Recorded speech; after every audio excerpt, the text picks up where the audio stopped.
Hey mamas, have you ever found yourself deep in the trenches of toddlerhood, just wondering if there's like some secret manual that you missed to navigate those epic tantrums?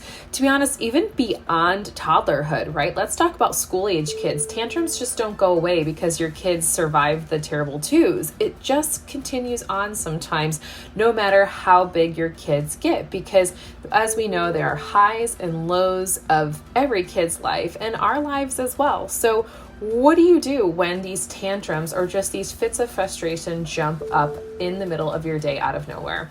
Well, today we're going to dive into the world of our spirited little ones, uncovering biblical wisdom and practical insights on how to shepherd your little guy or little girl through these stormy moments. Just imagine if we could not just survive, but actually thrive through tantrum territory by being proactive, understanding the heart of prevention, and so much more. So I give you full permission to grab your coffee, your kombucha, your green smoothie, maybe a little bit of all three. Take a deep breath and let's explore how we can actually lead our kids with grace, patience, and mama, a whole heck of a lot of love. Ready to turn those meltdown moments into opportunities for growth and connection? I hope you are, because we're about to dive in and get started. The Energized Mama Podcast, a place where we explore together how to raise those littles to know the Lord while growing in your own intimacy with Jesus, learning how to keep your energy while handling the inevitable stress, and rediscovering yourself outside of motherhood. It is possible. Let's do it together. Mommy. Mama. Energized Mama. Yeah. You might do. When you hear the word shepherd, what do you think? If you're anything like me, you probably immediately imagine just some guy out in the middle of a field with a long cloak, a big furry beard that looks like he hasn't bathed in days, and maybe a big rod or staff, right? We hear the word shepherd so much in the Bible. And actually in the Bible, what a shepherd's role is extends far beyond just tending to his sheep. There is so much involved with being a shepherd. And what's beautiful and how the Bible uses the shepherd, the word shepherd, and also the role of a shepherd is to really truly symbolize how Jesus loves us. And in the Bible, it calls us to shepherd our children. So what does that mean, right? I mean, sometimes we probably do all feel like sheep herders. I know I do with my 4-year-old when he sometimes feels allergic to listening. It's like, come on, buddy, let's go this way. No, a little bit this way. Oh, come on, this way. No, not that way. I did not say that. But ultimately, far beyond just the tending to, right, my little man. In the Bible, it calls us to shepherd our kids because it also calls us to give them guidance, to give them care, protection, and even leadership.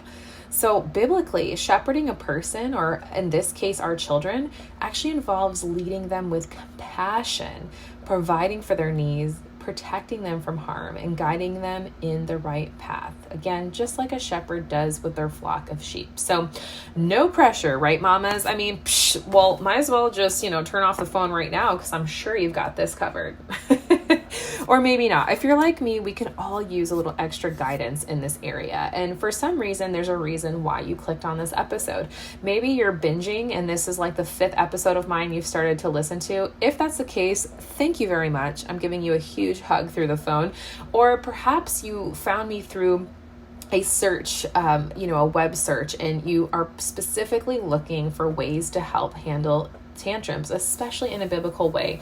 Well, I have good news for you because I have 3 biblical ways that I actually took the time to research and to pray over and really ask the Holy Spirit to guide and lead me in sharing with you today. It's biblically backed and it's 3 very applicable steps. That is, if you're new to the Energized Mama podcast, that is ultimately what I strive to do, is to give you not just biblically based answers, but real practical tools and tips so you can apply the Bible to your everyday life in this modern motherhood that you are living. And that's what's amazing about the Word of God, is it is alive and it is true, and you can apply it to the crazy business of your day today. So let's get started. Let's talk about these tantrums, okay? So the first and foremost, as with, I think, anything in life, is prevention is key, right? So if you can prevent a tantrum from happening. That's going to save you and your child a lot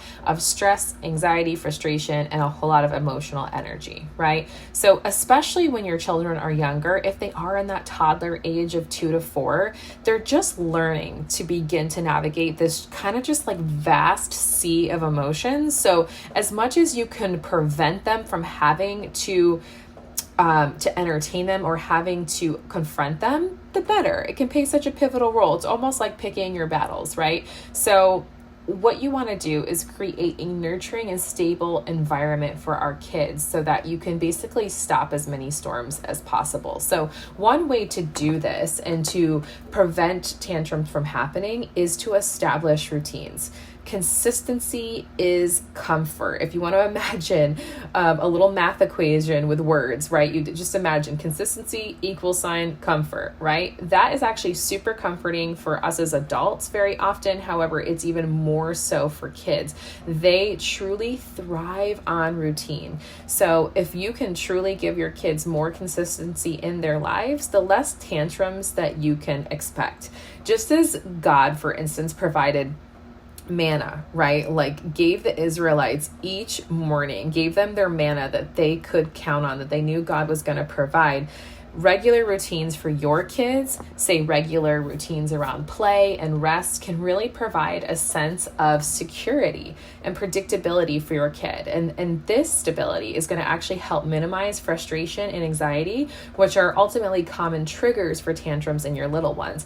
And honestly, it's going to help you as well, because then you have something to rely on. You have a schedule that you can rely on. Of course, with any kind of routine, it's very important, especially when you have little ones, to remain flexible, of course, and to be able to go with the flow, because we know that, kids are not predictable and sometimes tantrums do happen. So I think we really have to alter our expectations to what do we expect from our kids? Do we expect perfection?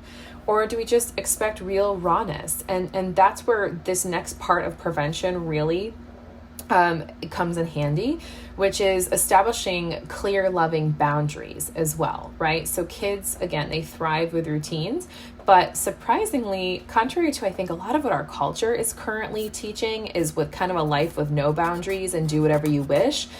In the Bible, it shares how important boundaries are. And in Proverbs 22:6, it actually encourages us as Christian mamas to train up a child in the way he should go, right? So training them up is actually giving that child guidance, is actually sharing with them, hey baby, these are some boundaries, some things that you don't know that God has given me knowledge, has given me wisdom on, that, hey, I'm trying to protect you here. So establishing clear and loving boundaries is a form of training that helps our little ones understand what is actually expected of them. Because that's sometimes how tantrums just show up. They kind of appear on the scene, is because sometimes little ones just don't know what's expected of them. So if you set clear, loving boundaries, and you give them consistency, again, you establish them as part of their routine, you're actually going to help prevent behavioral outbursts that could become something that is really bigger than needed. And by providing a clear framework that is something that they know is expected of them, which they can operate safely, again, is going to help them feel safe, feel loved, and establish less frustration, anxiety in their little lives. Okay, so first biblical way to handle tantrums, right, was to first try to prevent it. If you can, in all ways possible, prevent it. And again, that's biblical to really train your child up. It is our duty and our responsibility, right, parents? We are not their friends. Our kids will have many opportunities to have many friends in their lives, but they only have one set of parents. Or maybe you're a single parent, so you're doing double duty, which is a lot of extra pressure. And mama, if you're out there, if you're a single mom listening, please know that you are welcome here, that you are safe, that there is no judgment as to how or why you became a single mom. My community is full of single moms, is full of moms from all different kind of backgrounds, different financial standpoints. So please know that you have a safe place and you can come join us. There's a link below to my private free community that you can come join, where you can just be raw and be yourself and be around other moms that will love and support you. But number two, so besides prevention, number two, when a tantrum is happening or about to happen, or maybe you're in the full-blown thrust of the tornado, right? Like right in the middle of it. First and foremost, instead of getting to the disciplining, you want to meet their needs, right? So number 2, meet their needs. You want to tune in to their emotional needs. What is the tantrum telling you? What is being triggered, right? So this is the perfect way for you to be the hands and feet of Jesus to your child, right? I mean, just as Jesus was attuned to the needs of those around him, being attentive to your toddler or your little one's emotional state can really help you address their needs before they escalate into something much bigger and much deeper. So this could be just the simple things of recognizing signs of, say, tiredness, hunger, overstimulation, and responding proactively to meet those needs. So of course you can do this in the prevention stage, or when there is a temper tantrum happening, or even when there's just some sassiness. It's like my 4-year-old, he getting close to his 4th birthday a couple weeks ago, I just noticed this sense of sassiness coming out a lot more. And when I took a step back, instead of getting upset at him, which, hey, I ain't perfect, right? Every mom listening, full confession here. Like, there's times where I snap back at him, or there were times that I even disciplined him, in times that I probably, looking back, wouldn't have had I just taken a step back and recognized, like, hey, my baby boy is hungry. Ooh, he's hangry. Like, hello, I don't know about you, but I've been hangry many times in my life, or maybe just stimulated. Sometimes our kids get around things that are so normal to us. Like, you got the TV on, there's music in the background, you have, your other kids talking in the other room, you've got some, a lot of play that they've had with friends. And then our kids, sometimes they just don't know how to, often at this age, speak what they're feeling. So it comes out in other ways. So again, meeting their needs and getting them those basic needs met will very often either prevent a tantrum or stop one when it's already happening. All right, so point 1, we've talked about, right, preventing as much as possible, preventing tantrums before they happen. Shepherd your kids, learn to understand their heart, look at the environment. How can you establish routines and give them clear, loving boundaries? Number 2, when a tantrum is imminent or if it's full on happening, tune into their emotional needs. How can you meet their needs? And sometimes it's going to be physical needs too, as we talked about with that tiredness, that hunger, overstimulation. How can you meet them there? But the third and final tip is, again, we can't always prevent a tantrum. So please, like, if your kids are having a lot of tantrums lately, or say you've already done step 1, step 2, and you're like, Cheyenne, I am still struggling. I'm doing these other things, but my kids are still having struggles. They're still having disagreements with me. We're still arguing, or they're having these blown up tantrums with their siblings. That's okay. That doesn't make you an imperfect mom. It makes you perfectly imperfect, right? Because none of us are perfect, but you got to give your permission just to be imperfect sometimes, because you're never going to do this perfectly. And what's great and good news, hopefully is good news for you too, is that your kids are also not perfect, right? They're never going to do everything absolutely perfect either. So the step number 3 is to teach healthy coping skills, right? So to bring it to a biblical base here, in Ephesians 4:26, the writer advises us to be angry and do not sin. So sometimes people see this verse as a dichotomy, and that's why I wanted to bring it up, because I think there's some Christians out there that believe it's a sin to be angry. And of course, sometimes it is. But when you look at this juxtaposition and you look at the fact that you can be angry and do not sin, it means that you can be both at the same time, that you can be angry and not sinful. So what does that mean? Well, I believe this verse actually opens the door to teaching emotional regulation by example. It's that age-old principle of reacting to something versus responding, right? So when your child is in the middle of a tantrum, if we react to the tantrum, we are then not emotionally regulating ourselves. Right? So actually, this tip is teaching coping skills to your child, but also to yourself. And often by exemplifying, showing an example through ourselves to our kids, especially your older kids, they're going to adapt to how you also are regulating. I notice, again, I'm bringing up my 4-year-old again, because I have a 1-year-old and he is, or almost 1-year-old, and he is just getting into walking, and he's not quite at that temper tantrum stage, but I'll be there. And I have plenty of other tips on this podcast for those of you who are struggling with, say, babies who are not sleeping, or teenagers too, because we also have a 15-year-old. But anyways, with my 4-year-old, I notice the more I raise my voice with him, the more he raises his voice with me. And so it's those subtle things that he copies. And I've also noticed that he's done it even when I haven't done it. But when I ask him, hey buddy, why are you raising your voice at me? Mommy's not raising my voice. And there's been a few times he's told me, yeah, mommy, you're not now, but you have before. Or mommy yelled at me. And I'll say, no, I didn't. And he'll be like, yes, you did this morning. So it's amazing how our kids don't forget the things we wish they would forget sometimes. So ultimately, I just want to encourage you mamas that by demonstrating how to handle frustration and anger in constructive ways, it actually teaches your child how to manage their emotions, which is going to reduce the likelihood of tantrums as a response to overwhelmed feelings, which actually leaves me to our closing point. Is the best teaching of coping skills that you really can offer your child, in my opinion, is to encourage communication. The other day I was in my quiet time with the Holy Spirit, and as it was right around my child's 4-year-old birthday, and it's really, if you have littles, like if you've had a child turn 4, I really feel like it's next level. Like my son has really become a little person who's beginning to ask those questions of why, and he's starting to talk back, but he's starting to grow into this amazing little personality with his own thoughts, his own opinions, his own likes. And I was thinking about, what kind of man do I want to help raise him to being? What are some qualities that I want him to have? Especially because now he's playing t-ball and he's at school. So he's really now starting to live out his life in front of other people. And who do I want him to be around other people? Like, what skills do I want him to have? And I think of how often, especially for my generation, I think my parents, it was important for them to raise me to be a good listener, right? To be kind, to be respectful. And I do want my kid to be that, don't get me wrong.